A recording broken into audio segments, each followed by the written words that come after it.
तो आज हम बात करेंगे डीएलएड सेकेंड सेम के मैथ्स के बारे में। और इसमें आपका जो पहला चैप्टर है वो है 3 अंकों वाली जो संख्याएं होती हैं उनका मासा और लासा याद करना, या तो भाग विधि से या फिर अभाज्य गुणनखंडन विधि से याद कीजिए। तो इसमें क्या है कि उसको कराने से पहले क्या है कि कुछ बेसिक चीज़ें हैं वो आप देख लीजिए। यहाँ पर जो होती है प्राकृतिक संख्या, ठीक, ये क्या होती है? प्राकृतिक संख्याएं। तो प्राकृतिक संख्याएं जिसे हम कहते हैं नेचुरल नंबर्स, इसे दूसरा नाम भी दे सकते हैं आप प्राकृत संख्या। ओके, तो ये हो गया। तो ये क्या होती है? प्राकृतिक संख्या वे संख्याएं होती हैं हमारी जो 1, 2, 3 स्टेप से स्टार्ट होती हैं और क्या इनफाइनाइट तक हमारी चलती हैं। वो सभी क्या होती हैं? हमारी प्राकृतिक संख्याएं होती हैं। अगला आता है हमारा पूर्ण संख्याएं। ठीक है, पूर्ण संख्याएं क्या होती हैं हमारी? पूर्ण संख्याएं हमारी वे संख्याएं होती हैं जो 0 से स्टार्ट होती हैं। ठीक, 0, 1, 2, 3 स्टेप से होंगी हमारी इनफाइनाइट तक, वो सभी क्या होंगी? हमारी पूर्ण संख्याएं होंगी। तो यहाँ पर क्या कि जिसमें 0 आ गया, 0 इंक्लूड हो गया, तो वो हमारी हो जाएगी पूर्ण संख्या, हो जाएगी, होल नंबर हो जाएगा वो हमारा। और जो प्राकृतिक संख्या होंगी वो हमारी 1 से स्टार्ट होंगी हमारी। अगली बात करते हैं हम, अगला आता है आपका अभाज्य। अभाज्य संख्याएं क्या होती हैं? अभाज्य संख्याएं वे संख्याएं होती हैं जो कि स्वयं की संख्या से कटती हैं। जैसे 2 हो गया हमारा, ठीक, 3 हो गया हमारा, ऐसे ही क्या हो गया आपका 5 हो गया, 7 हो गया, ठीक, 9 नहीं होगा, 9 नहीं होगा, 11 होगा आपका, ठीक, 13 होगा, 17 होगा, 19 होगा। इस टाइप से जो क्या होती हैं अपनी स्वयं की संख्या से करती हैं, तो उन्हें हम कहते हैं अभाज्य संख्याएं वो होती हैं। यहाँ पर क्या है कि 2 है, जो 2 है वो 2 से ही कटेगा हमारा, 3 है 3 से ही कटेगा, 5 है 5 से ही कटेगा, 7 है 7 से ही कटेगा। इनके अलावा कोई भी संख्या ऐसी नहीं है जो इनको काट सकती है। ठीक, मतलब क्या, ये खुद की संख्या से ही कटेंगे। अगला हमारा आता है भाज्य संख्याएं। कि भाज्य संख्या क्या होती है हमारी? तो भाज्य संख्या क्या होती हैं कि वे संख्याएं जो क्या होती हैं कि स्वयं के सिवा या स्वयं के अतिरिक्त अन्य संख्याओं से भी कट जाती हैं। जैसे ही हो गया हमारा 4 क्या होगा? 4 से भी कट जाएगा, और किससे कट जाएगा हमारा? 2 से भी कट जाएगा 4। ठीक, तो हमारी ये होगी क्या कंपोजिट नंबर भाज्य संख्या हो गए। 6 हो गया आपका, 6 भी क्या 3 से भी कट जाएगा, 2 से भी कट जाएगा। 8 हो गया हमारा, 8 से भी कट जाएगा, 4 से भी कट जाएगा और 2 से भी कट जाएगा। ऐसी हो गया आपका 12। तो इस टाइप की संख्याएं जो कि क्या होती है खुद की संख्या से कटती हैं, लेकिन क्या होती है खुद के सिवा भी वो किसी और संख्या से भी कट जाती हैं, तो उन्हें हम कहते हैं भाज्य संख्याएं। ठीक, तो वो होगी हमारी भाज्य संख्याएं। और यहां पर आप ऐसे भी कह सकते हैं कि एक को छोड़कर, ठीक, एक को छोड़कर और किसे? और अभाज्य संख्याओं को छोड़कर, अभाज्य संख्याओं को छोड़कर, ठीक, एक को छोड़कर और अभाज्य संख्याओं को छोड़कर जितनी भी संख्याएं होंगी हमारी वो सभी क्या होंगी? भाज्य संख्या होंगी।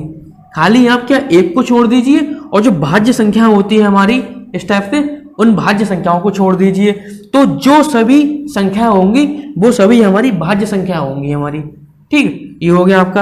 अगला हम बात करते हैं, ये हो गया आपका। अब एक आता है आपका सहअभाज्य संख्याएं। सहअभाज्य संख्या, ठीक, तो सहअभाज्य संख्या क्या होती है हमारी? कि वे संख्याएं जो क्या होता है, तो सहअभाज्य की बात होगी हम को प्राइम नंबर, मतलब क्या कि ऐसा जोड़ा हमारा जो क्या होता है जिसमें कोई भी कॉमन नहीं होता है हमारा। जैसे कि आपका हो गया 3 और 2, ठीक, मतलब 3 और 2 संख्या होगी, इनमें क्या होगा? कोई भी कॉमन नहीं होगा, कॉमन नहीं होना चाहिए उसमें से। 3 2 हो गया, ऐसे ही आप ले लीजिए 8 हो गया आपका, ठीक, और 9 हो गया। यहां पर उससे मतलब नहीं है कि कौन सी सम है, विषम है या प्राइम नंबर है, ठीक, तो उससे कोई भी मतलब नहीं है कि वो हमारी भाज्य संख्या है या अभाज्य या विषम है, कुछ भी नहीं है। नंबर कोई ऐसा युग्म होना चाहिए, कोई ऐसा जोड़ा होना चाहिए हमारा जो क्या उसमें से कोई भी कॉमन ना आ सके। अब यहाँ पर जैसे 3 और 2 है, 3 और 2 में कोई भी कॉमन नहीं होगा। अब यहाँ पर एक बार बता दूं मैं आपको, आप कहेंगे यहाँ पर एक कॉमन आ रहा है, एक, ठीक, तो एक तो ऐसा नंबर है हमारा जो क्या सभी संख्याओं को काट देगा हमारा, ठीक, और सब में से कॉमन आ जाएगा। तो मैंने यहाँ पर एक की बात नहीं की, यहाँ पर 8 हो गया, 9 हो गया।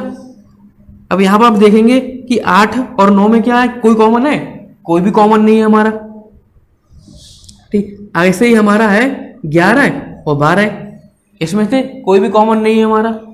ऐसे ही आपका हो जाएगा 14 और क्या आपका हो गया 15, इस टाइप से। ऐसे ही आपका हो जाएगा कि आपका हो गया 6 और क्या 6 और यहाँ 11, ठीक। तो इसमें से क्या कि इसमें से कोई कॉमन नहीं आ रहा है हमारा, इसमें से कोई भी कॉमन नहीं आ रहा है हमारा, और इसमें से भी कोई कॉमन नहीं आ रहा है हमारा, और इसमें से भी कोई कॉमन नहीं आ रहा है, इसमें से भी कोई कॉमन नहीं आ रहा है। तो हम कह सकते हैं ये सभी क्या है हमारी, क्या है, सहअभाज्य संख्या है, कोप्राइम नंबर्स है हमारे, ठीक। तो ऐसे नंबर्स होते हैं जिसमें से क्या होता है, कोई भी कॉमन नहीं आता है हमारा, ठीक। अब यहाँ पर मैं बोलूँ कि इसमें से कोई कॉमन ले लीजिए, तो यहाँ से आप कोई भी कॉमन नहीं ले पाएंगे, क्योंकि 8 और 9 है, कोई ऐसी संख्या है ही नहीं जो मतलब क्या इसमें से कॉमन हो हमारी।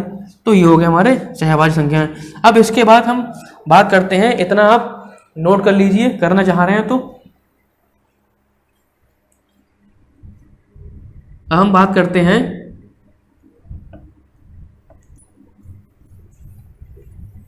पूर्णांक की, जिसे हम कहते हैं इंटीजर। क्या होते हैं वो,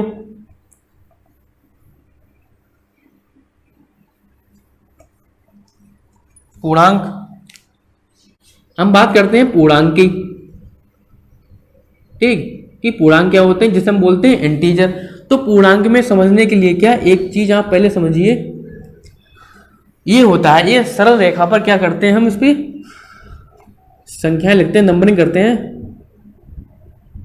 सरल आरेख जिसे बोलते हैं, ये हो गया, ठीक। यहाँ क्या करते हैं कि यहाँ पर 1 होता है, 2 होता है, 3 होता है, 4 होता है, 5 होता है, मतलब इस टाइप से हम कह सकते हैं कि यहाँ पर इधर वाली सभी संख्या होंगी वो सभी क्या होंगी, प्लस की होंगी, और इधर वाली सभी संख्या क्या होंगी हमारी, माइनस की होती हैं ये, ठीक। जीरो से क्या कि जीरो से राइट साइड में क्या होंगी हमारी, प्लस की संख्या होंगी, और जीरो से लेफ्ट साइड में क्या होंगी हमारी, सभी माइनस की संख्या होंगी। तो जो माइनस की संख्या होंगी उन्हें हम कहेंगे ऋणात्मक पूर्णांक, ओके।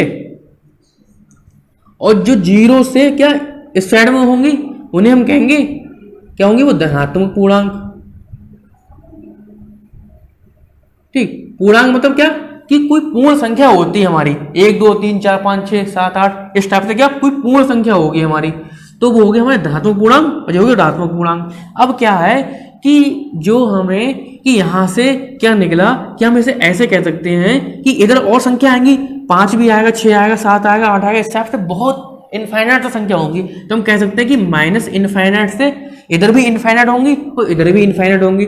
हम कह सकते हैं माइनस इनफाइनाइट से क्या होंगी, माइनस इनफाइनाइट से प्लस इनफाइनाइट तक जितनी भी संख्या होती हैं उन्हें हम क्या कहते हैं, पूर्णांक कहते हैं। वो सभी क्या होंगी हमारी, पूर्णांक होंगी हमारी, माइनस इनफाइनाइट से प्लस इनफाइनाइट तक। मतलब क्या कि यहाँ पर इधर बढ़ेंगे आप तो बहुत होंगी, 5 6 7 8 9 इस टाइप से पूरी इनफाइनाइट तक बढ़ती जाएंगी।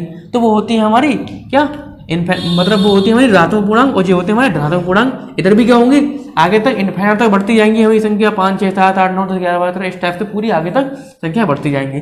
तो ये हो गया हमारे पूर्णांक। दो टाइप के होते हैं पूर्णांक, एक होता है धनात्मक पूर्णांक, एक होता है ऋणात्मक पूर्णांक, और एक होता है आपका धनात्मक पूर्णांक, जो मैंने आपको ये यहाँ पर समझा दिए हैं।